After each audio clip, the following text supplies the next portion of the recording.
Welcome to Selling in the Motor Trade, in association with Automotive Management and Symco Training. This is the weekly podcast where we share best practice, tips, and ideas on how to sell more cars, improve your service department, and generally put more profit into your dealership or dealer group. I'm your host, Simon Bowkett, or some of you might already know me as Skippy. And firstly, I want to say thank you for taking the time to tune in.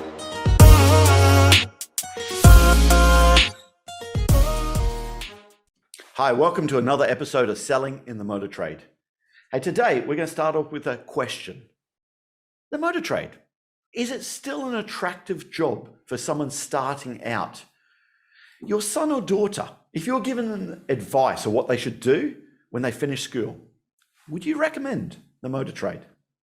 It's a question. Is it getting harder and harder to find quality people in the motor trade? I know when I started in the motor trade, I went through one of these assessment type programs. I think there were 60 people, and Tony Ireland took on, I think it was 2 or 3 cadet sales people. Okay. And it was really, really hard to get the job. Now, I don't want to offend anyone now, but sometimes it's kind of like if you can't flip the hamburger right at McDonald's, I know, I'll go and sell cars. There's a phrase out there, if all else fails, try sales.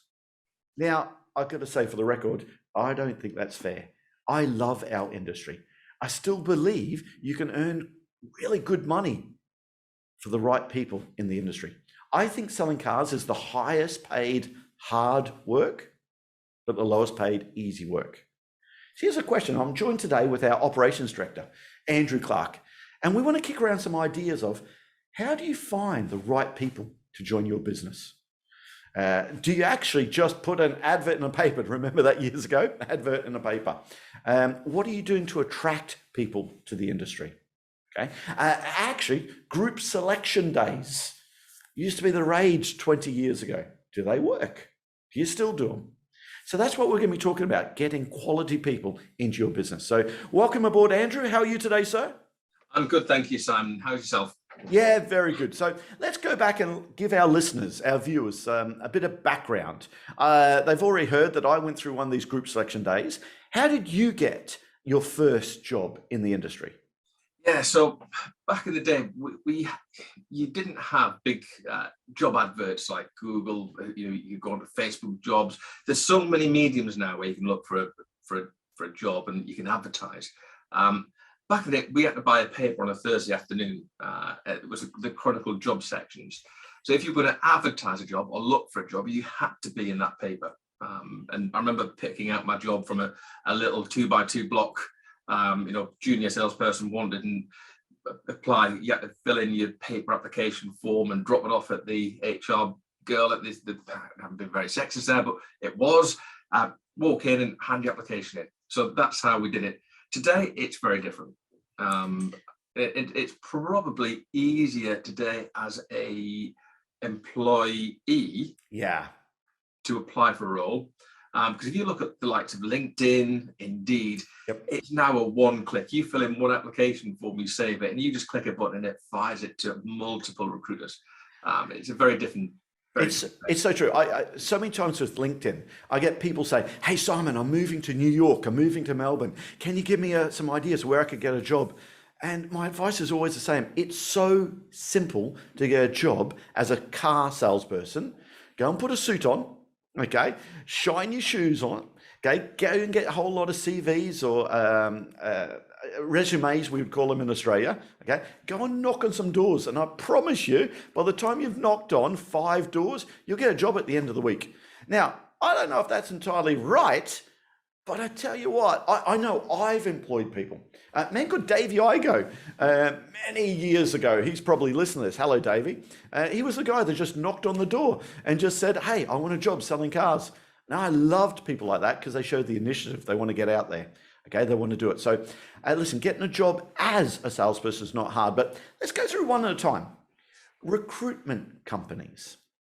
And we're going to get lots of hate mail on this, okay? But recruitment companies, are they the parasites of the industry? Oh, I actually said it. Recruitment companies. Have you used recruitment companies in the past? Yeah, and for both, I've used it for gaining employment and also for recruiting. Now, I've got to say I've had some good experiences and some bad. And I think it's like anything in the industry or any industry, it depends on the person that you deal with. Yeah. I have got some relationships with recruiters who are exceptional at what they do. And, they are far from the parasites industry. Yeah. Adversely, I have just, you get the ones where they just let the bomb you. It's like, I've got the guy that is, he's been a senior accountant and he wants a job selling his juniors a car. No, he doesn't. They're just trying to bombard his mailbox.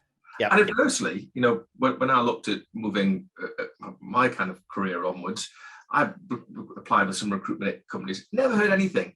Yet today I still get, we're looking for a service advisor at, Benfield Road, Nissan. So it's actually, do they do the job? So it's very much dependent on the person and the company. I think specialist recruiters have their place. Yeah. But there's some agencies which just aren't worth a salt. Yeah, listen, I said that tongue in cheek, and you're dead right there. When they actually interview people beforehand, they find out what they actually like. That's what they really should be doing. But again, I think we've all been subject to people that send as many CVs through as they can. You've signed the agreement that you're going to pay. What do you pay nowadays for a sales manager through a recruitment company? I'd be guessing now, but last time I looked, I'm sure it's in the region. It was something. It was either £2,500 a fixed fee or a percentage of their annual income. It's quite a significant amount of money. Yeah, and again, if they've got that CV in your inbox, you've agreed to them, even if that person comes to you from somewhere else. I hear horror stories where recruitment companies have taken people to court, and saying, hold on, I've introduced them to you, and they haven't. There's one particular one, there was a good friend of the guy they actually recruited, but because he'd registered with them, it was one of the CVs they sent through, the recruitment company had never even spoke to him. I suppose they're the ones that are frustrating. So there's still a place for a recruitment company. Definitely, I believe there is. I think that there's some very, very good ones out there. But again, you mentioned it. They're the ones that they'll do the coaching with the candidate. They'll interview the candidate before they put them forwards. They're the ones that will not just send through any CV willy-nilly to you to fill your inbox, but they'll come to you with a genuine candidate that they think need add value to the business. But it's like anything and everything that we do. If we just send out multiple kind of applicants, and none of them are suitable, but just filling people's mailboxes full. It's not right. The bit I don't get with a recruitment company, this is where the hate mail comes through. Let's say you register with Symco Recruitment. And by the way, we don't run a recruitment company at all. Training and recruitment doesn't go. We get lots of requests all the time. And I always say, no, I wouldn't ever do that, because imagine if I'm recommending your staff to someone else. It just, the two don't gel, in my opinion. But my concern with that recruitment company there is, you come along to Symco Recruitment, we place you in a particular dealer group, you've got the job, you're still on my database. After the clawback period, 3 months, 6 months, 12 months, whatever it is the recruiter not going to say, there's another job I've got for Andrew Clark, actually let's recommend him now to Vardy's, to XYZ there? How could that not happen? And I actually don't even blame the recruiter. Of course, they're going to build up their database and stay in touch with people. That would always be my concern, looking at that recruitment side of it. Have you had experience of that happening? Yeah, and the biggest challenge I had as a business, technicians were the hardest role to recruit for. Yeah. They really were, because they're such a specialised role, and the amount of training and expertise that goes into it. We took a particular candidate from a recruitment agency, and it was one that we hadn't used before, but we were in the desperation mode that we needed somebody. And the guy was a good guy, and we had to pay a fortune. At 9 months, he came to us and said he'd been approached by the recruitment agency who put him into us, offering him a role, and he's going to go for it.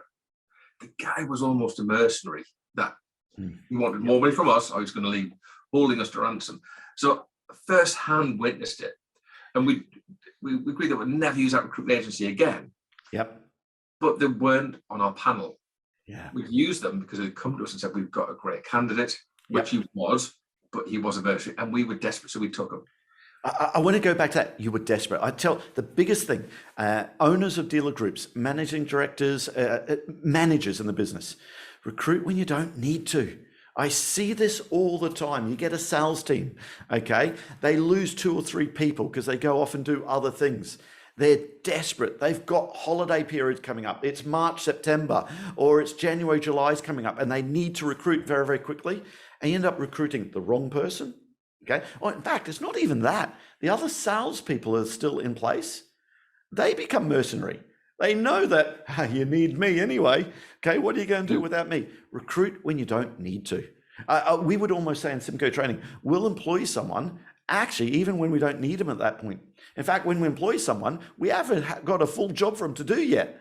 I quite like that because we're never in that desperation situation and we can make it right for them. So I just want to jump on that point there. Recruit when you don't need to. Okay, get the team ready. Yeah, and I think if you look at some of the more forward-thinking dealer groups, they do that already.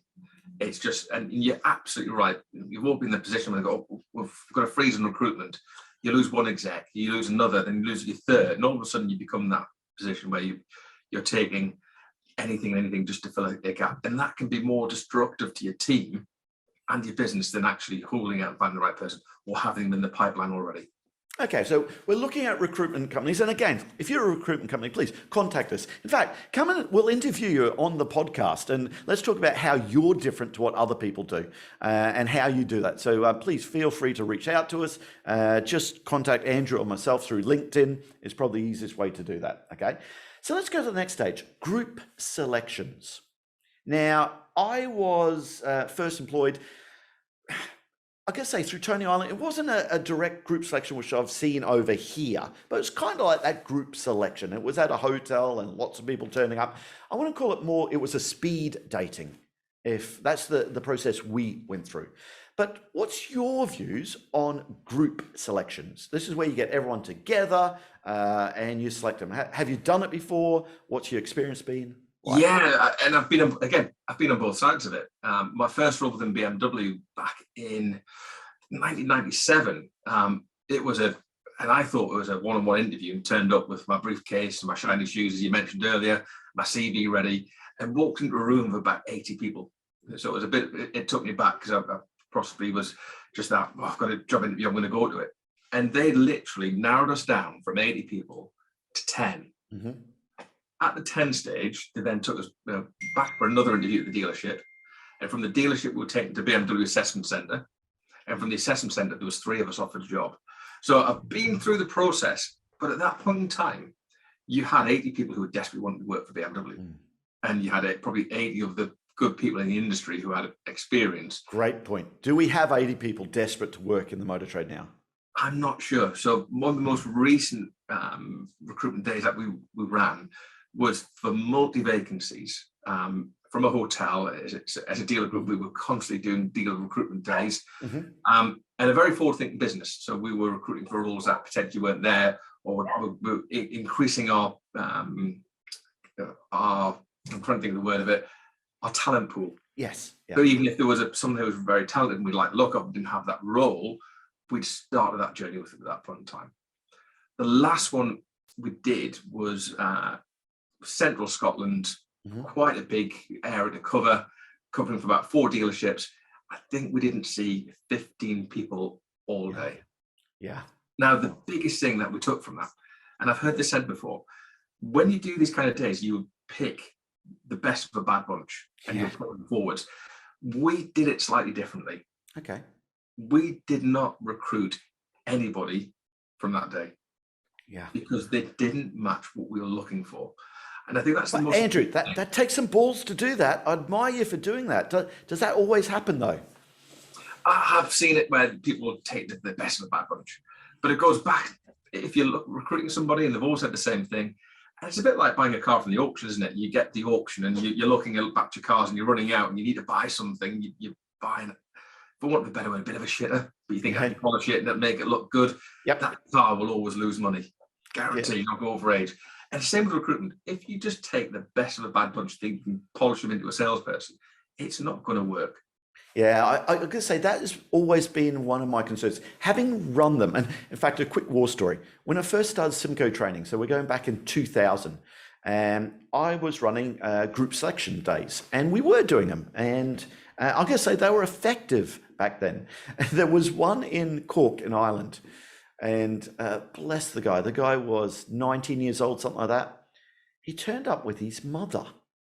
And his mother come in and said, "Oh, here is Johnny, whoever it is."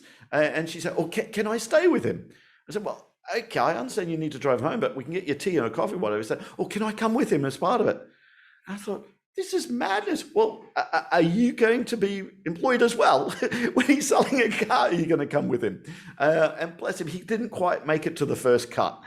So they definitely have a place there. But my concern is like the sales manager driving to the old BCA auctions. It's all online now. But remember when you drive to the auction to go and buy that car, okay? And there's a whole lot of shite going through. You hit the nail on the head. My concern is when you get that car that's not quite as shite, it actually looks better because of everything that's gone through. So even though, and I love you, from 15 people, you didn't employ anyone, I still see it so hard that that one person, when you got those 3 or 4 other people around it who are really bad, naturally looks better. That's one of my concerns. And also, I know that, and going back in 2000, you had to go through 80 people to get to the 3. You had to do it. If you're not getting that number of people to start with, actually, what are we recruiting? That would be my concern. Now, again, we're going to get hate mail here. If you're a company that says, no, we run group selections still, we do them. In fact, there's a guy, I can't remember his name, bless him, he's going to kick me now. Lovely guy I work with the FG Barnes organization down in Guildford. I know he's running group selection days. He's probably listening to this and he's yelling at the radio at the moment, or yelling at the screen at the moment, saying, no, Skippy, we do it differently. Again, contact us. Come and talk to us about how you do it and how it's different. My concern with group selections, actually, and the other thing, sometimes if you're paying for one of these group selection days, actually, how do they charge it? Do they charge it per salesperson you employ? Do they charge it for the day that you do? If you invest in this day, you feel like you've got to actually do something there. So we talked about recruitment companies. We talked about group selection days, other companies doing it, or maybe companies doing it for yourself. Oh, that's a good question. Andrew, when you were with Vardy's, I'm sure you don't mind talking, I hope you don't mind talking about your previous employers. Would you get an outside agency to do it, or would you do it yourself? We would do it ourselves, Okay. but we had a fantastic HR team. Mm-hmm. Who were very proactive, and as I said, we were constantly looking for talent. So it was almost around the divisions, the group would be constantly running days, and we'd have it pre-planned. And for the BMW division, we'd have it in the showroom, because actually, what better way to sell the business when you come to a fantastic environment and see how it works. So, and again, when we run the days, it wasn't just we wouldn't run a day for sales execs, or we wouldn't run a day for technicians. That day was open for anybody. So that would be for technicians, for front of house, for showroom host, for drivers. We'd look and try and get as many people into our business during that day. And that involved my role there, managing partner of BMW. I'd be involved, the HR manager and team would be involved, the HR business partners would be involved, the sales manager would be involved. And you mentioned speed dating. That's exactly what we did. Mm-hmm. Okay. So we screened to make sure that they could actually walk and talk. Yep. And get rid of the ones that couldn't, and narrow it down from there. But I say we got the point where you weren't attracting a massive amount of candidates to the days. It was getting more and more difficult. Well, can I throw this controversial thing out? And again, managers, please, if you're doing it, you might already be doing this. I'm sure you are. Think about how the motor trade has changed. Okay, how many walk-in customers do you have compared to email and telephone? Of course, digital inquiries have gone through the roof. Remote selling is what we're all about nowadays. The customers they're walking in where they're picking up the car. And yet we still conduct an interview starting face to face, okay? Why aren't we conducting the interview to start with on email, on social media? Why don't we start with that there, okay, and see how that salesperson can communicate? Clearly, we're not talking about technicians now. And then why don't we progress it from the email response back and forth, not just one CV that comes through. Ask a few questions, see how they come back, what they say. What's their grammar like? because that's what they're going to have to do when they're speaking to your customers. And then from there, where do we progress it to a phone conversation? And that way you're going to get through lots and lots of people there. That's where it should start to before we get face-to-face. And I still see recruiters start off with, it's a good CV, let's invite them in for the interview. That's not what they're doing with the customers. In fact, it's Andrew. I got to tell you, by the way, this is why Andrew started working with the company. It still amazed me this happened.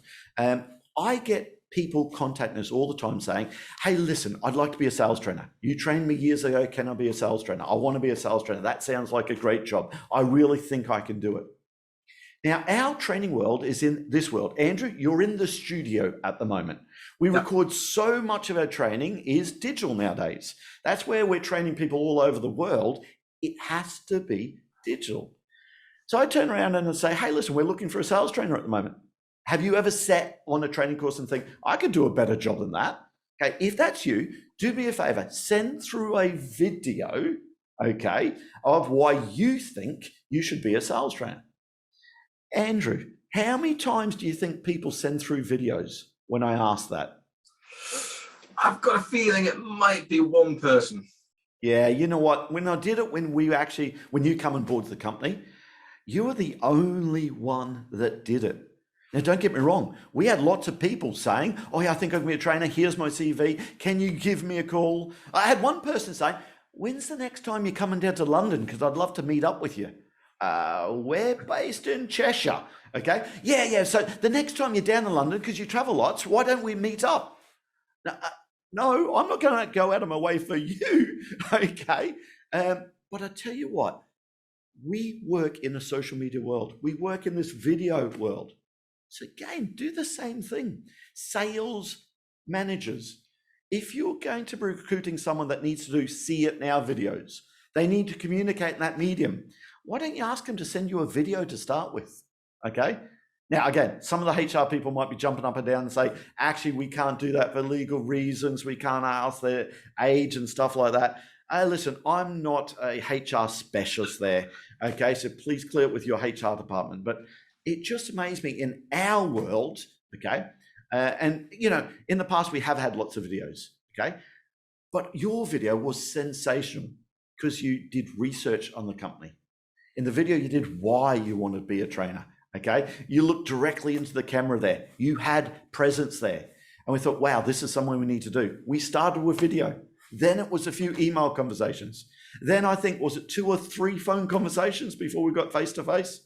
So it was two telephone call conversations across different days. Yep, and different days. And different times as well, interestingly. Different times as well. Now, again, I think we had the ability to do that because we weren't desperate, okay? I think it's when people are desperate there to do it. Sorry, I've gone off on a bit of a rant there, but the message, the point there is, sales managers, start your interviewing process remotely, digitally. In fact, tell them the interview is going to start at this point here, okay? And send me an email. So tell me, what was it about the position, okay? And let's see how they can communicate. Then maybe go to Zoom. That's what we want our customers to start communicating in this Zoom world there. Maybe start going down that approach, okay? That's just one of views. Now, Andrew, another question. Who are you going to recruit for the sales side of it? The experienced salesperson that's got 20 years experience, or brand new, no experience at all? Where are you going to go? Again, and it's all, this is a conversation that we used to have time and time again in business, is sometimes the best salespeople you have will be the ones that you bring in and nurture with no experience. However, we go back to that desperation mode where Fred, Johnny, and Harry have left the business and you're down to 3 execs and you don't have time to train and develop your new people. So you bring in that experienced mercenary sales executive and they come in with all their bad habits and they come in and we didn't do it like this year. And they can almost be a disruptor to your team, but they can sell cars and have got experience. I think sometimes you've got to have a good mix. But for me, my personal choice is to also bring in that fresh talent into the business and having an understanding reason why they want to join it. Because what you might find is that someone fell into the job 20 years ago and they've had 20 jobs in 20 years, but they're really experienced. And you're just filling a gap and they're going to churn over and you're going to be doing the same process again 12 months' time as the first 3 months they're bedding in, the next 3 months you start to learn all about habits, and the following 6 months you're going through the disciplining process to get rid of them. So it's just one of those cycles. Yet when you bring in new people in the business and coach, mentor and train, you generally find you can have a better loyalty, better customer satisfaction, more engagement and buying into the business and the culture of your business, and you can mold them into what you want. But that needs time, it needs nurturing, and it needs patience on both parts. Another view there that I can't remember who told me this. You have Dave Anderson, and again, go and listen to Dave Anderson on the podcast. What a brilliant episode. Okay, I just love his advice there. So go back and have a listen to Dave Anderson on the podcast we interviewed last year. Okay, absolutely brilliant. I'm pretty sure it's David who always turns around and says, hire slow, fire fast. Okay, and don't we as an industry do it the other way around? Okay, we hire fast and then fire really slow. Okay, it's just got the other way around. I'm not sure if it's him or someone else who told me something, but actually you've got to be like a talent scout. Let's say you've got a football team. Do you think Manchester United turned around and says, oh, we're looking for a new striker. Let's put out on LinkedIn, we're looking for a new striker. If you think you're a good enough striker, come and apply to Manchester United. Don't know. I don't know enough about football, but I'm guessing it probably doesn't work that way, does it? I can't imagine it does. I really can't imagine it does. Again, just to come back to that, when you talk about it, I hired a product genius when I was at BMW, and this is going back, I'm thinking probably 2012, 13, something like that. And we took a chance with this young guy. Just out of university, no experience, and we put him in a product genius role, which I think is a fascinating role. You put your trainee and call them a genius. So it's setting them up to fail from day one, isn't it? Because they're going, oh, you're a genius, you can tell me all about the car. But this guy had passion, he had drive. And I used to describe him as scrappy dude because he was just like so keen to learn everything. And he went on all the courses and he was brilliant. But every month he'd come in the office, all right, I'm ready to be a salesman now, boss. No, you're not. I need to go and do this. And I got to the point where I turned around and said, Greg, I'll tell you when you're ready. Please stop coming in. I said, and the day that I tell you, you're going to least expect it. Okay. After 9 months, we progressed him up to a salesman. He stopped asking. He just got on and became exceptionally good at what he was doing. The difference was, you got to the point where people were asking to buy the car. His job wasn't to sell, it was to advise and to demonstrate the car. He was so good at it. People go, yeah, we'll go ahead with that. Yep. And he's going to go, oh, there's somebody who wants to go ahead. Can I have a salesman to take the order? At that point, he was ready. He's still with that business now. Brilliant. And he's now the new car sales manager. So when you say bringing and nurturing your staff, if you do it properly, it will work. Yeah, I get it. I've been on both sides of it. It's that desperation there. You know that experienced person can deliver a result straight away. You need that result. But actually, how long have you got that person? Are they 2 years, then the next place, 2 years, the next place, 2 years, the next place? When you actually get the people who've been in the business for a long time, so often they started right at the start of the business and been there for a long time. Listen, something else you want to go and explore and get your views on, an experienced person or the brand new, train them up and how to do it. And the actual, some of the questions that we can ask people to find out really who are the right people. In fact, I seen on social media about Elon Musk. There's a little video. I think he's done all right for himself, okay, with SpaceX and Tesla and whatever. I don't know how many employees SpaceX has got. And I don't know if this was him just bullshitting being interviewed, but I actually don't think it's true. He says he still he still interviews every single employee in SpaceX. Now, he must have some employees. He said he doesn't do all of it, but at the end of it, every single employee, he still wants to interview. I thought, wow, someone running a company that size, worth what it is, he doesn't delegate it to something else. And also, one of the questions he loves to ask, and please bear in mind, it's a different world, they're problem solvers, okay? But a question he likes to ask every time is, hey, tell me about a problem that you've solved in the past. And the person will tell him about a problem that they've solved. And he said, it's a great question he loves to ask all the time, because very quickly I can identify if they were part of solving that problem or someone else did it and they're taking credit for it. Because if someone's actually solved the problem, they'll know the problem in depth. They might be able to answer the first layer or second layer, but when you dig into it, well, how did you do this? Well, how did that happen? And how do you solve that bit? Very quickly identify if they were the real person who solved the problem or not. And I love those killer questions to find out, actually, do you know what you're talking about? A classic one, when someone says that, oh, I've got a demonstration ratio of X amount, or I've actually got a penetration of 60% on gap. Brilliant. Don't just take it at that. Don't just show evidence. Greg, show me how you're selling gap then.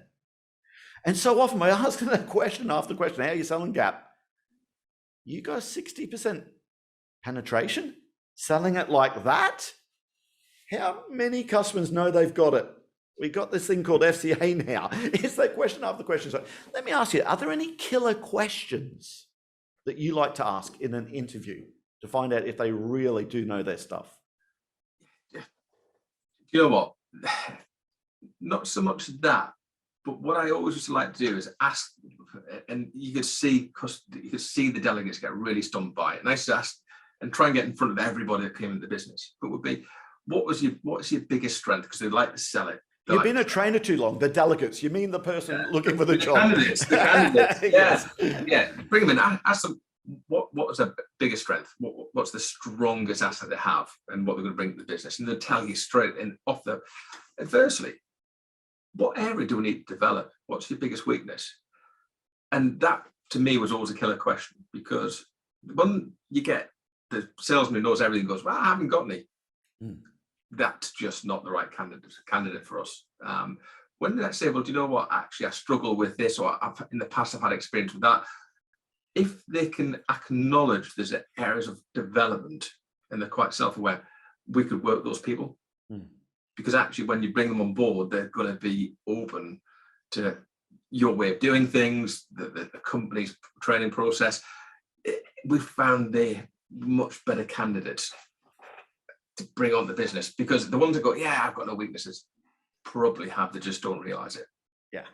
Yeah, show me the person who hasn't got a weakness. Yeah, like that. I also like the other one. I always say, hey, so tell me, why car sales?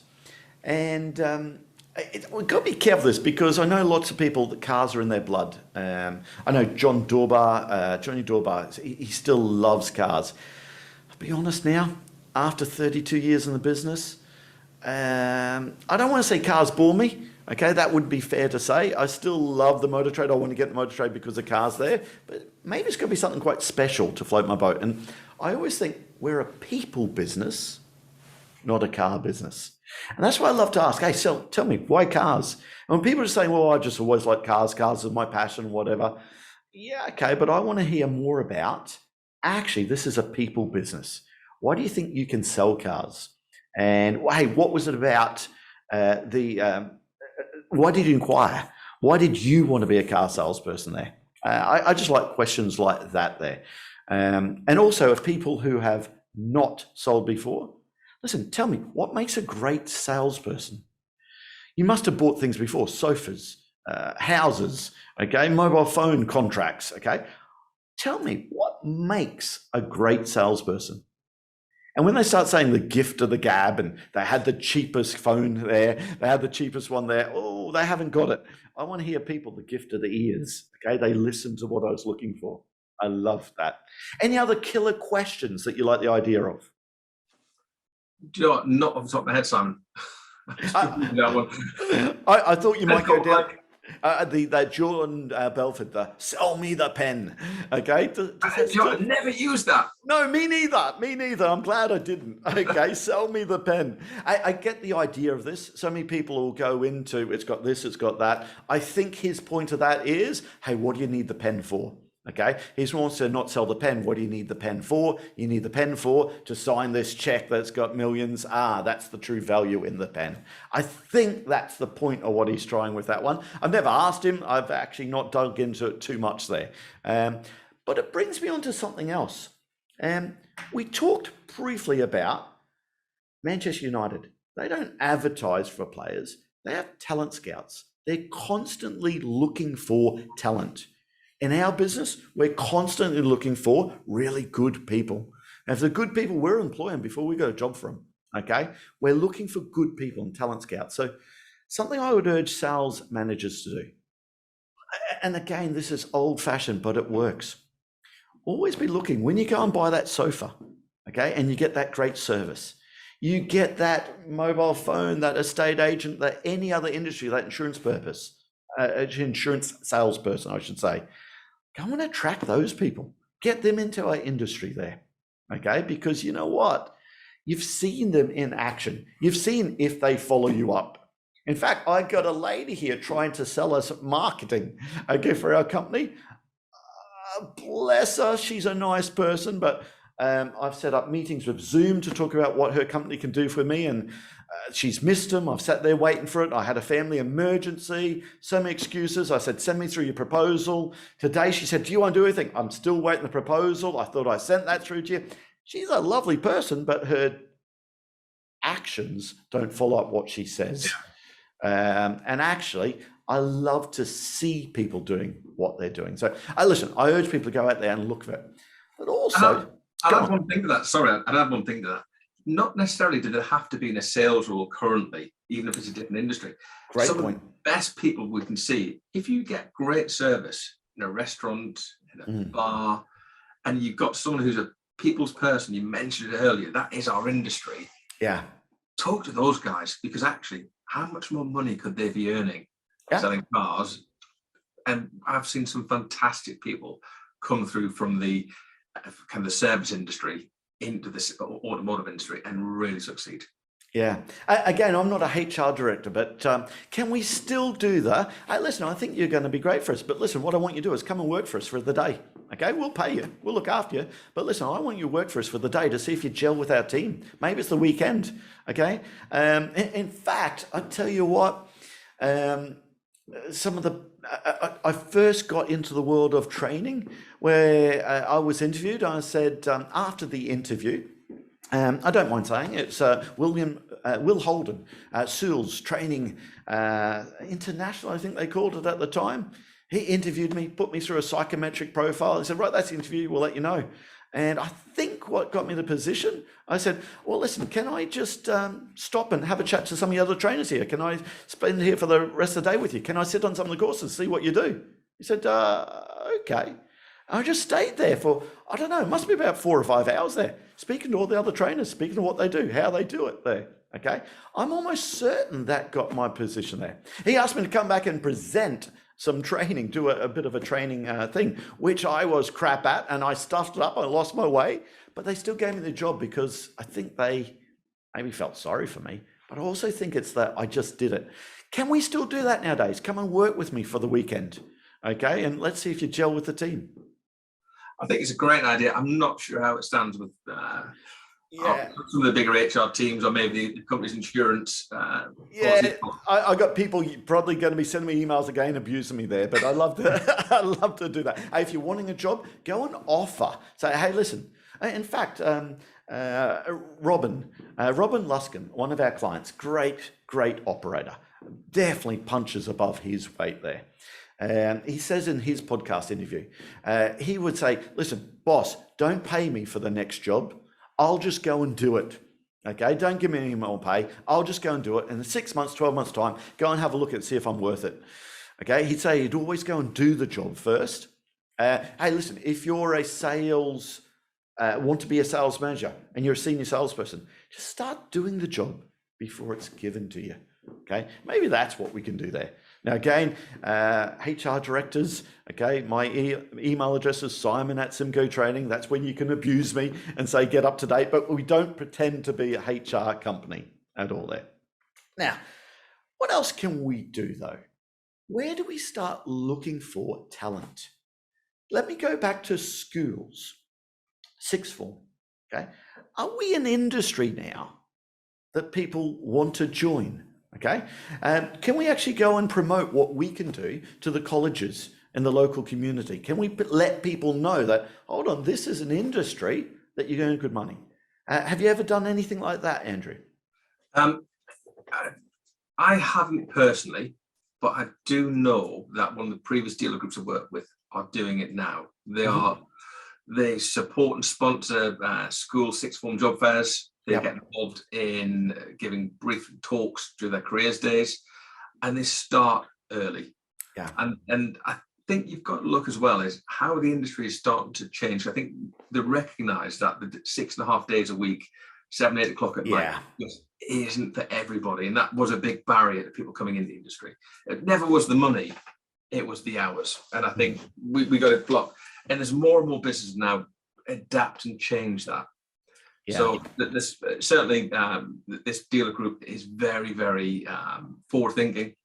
They start early by they do sponsor their careers days. They go and give talks at schools, and they're starting to look at those technicians, those junior sales executives. They can't. Yeah. Hey, listen, heads of businesses, depending on the size of your business, but please just go and do this. So simple. Every single school, okay, has, when it's GCSEs or whatever country you listen to, they actually get them to practice interviewing techniques. They show them how to interview. Go along and offer your services, okay? GCSEs, A levels, they always do it there. And it's normally the Chamber of Commerce or something like that. They'll go along there and give the kids interviewing skills and practice an idea.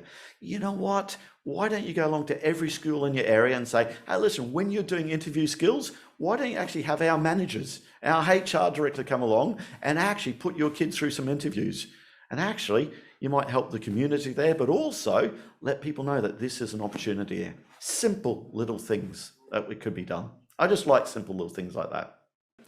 So Andrew, what other quick wins could people look for? Again, you're a head of business, you're a dealer principal, you're a department manager, you're looking for people. What are some of the quick wins they can look at to try and get people at the moment?